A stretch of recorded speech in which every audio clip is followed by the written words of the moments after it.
ఇప్పుడు 90 లక్షల మెట్రిక్ టన్నుల ధాన్య సేకరణకు సిద్ధమైంది. అయితే మరి కాళేశ్వరం లేదు, మరి ఇంత పంట ఎక్కడికి వెళ్ళొచ్చింది? ఆలోచన చేయర్రి. శ్రీరామ్ సాగర్ కూడా వాళ్ళే కట్టినాం, కాళేశ్వరం కిందనే చూయించుకుంటుండు.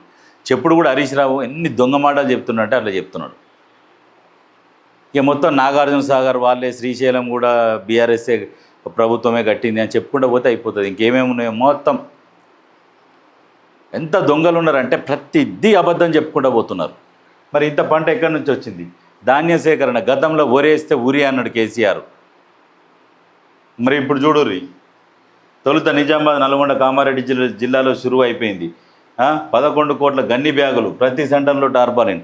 ఇంతకుముందు ఇప్పుడు ఇవేవైతే లారీలు ఉన్నాయో తీసుకుపోయేటివి, వీటికి అన్నిటికీ జీపీఎస్ సిస్టమ్ పెట్టారు, జీపీఎస్ ట్రాకింగ్ సిస్టమ్. ఎక్కడ పోతున్నాయి, ఎక్కడ ఆగుతున్నాయి, ఎక్కడ నిలబడ్డాయని. అంటే ఈ ధాన్యం కొనుగోలు చేసి మరి ఇంకెక్కడికన్నా తరలిస్తారా?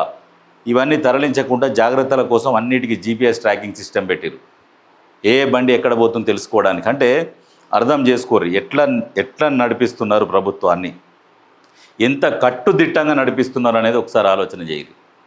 రైతుల కోసం ఈ ప్రభుత్వం ఉన్నది.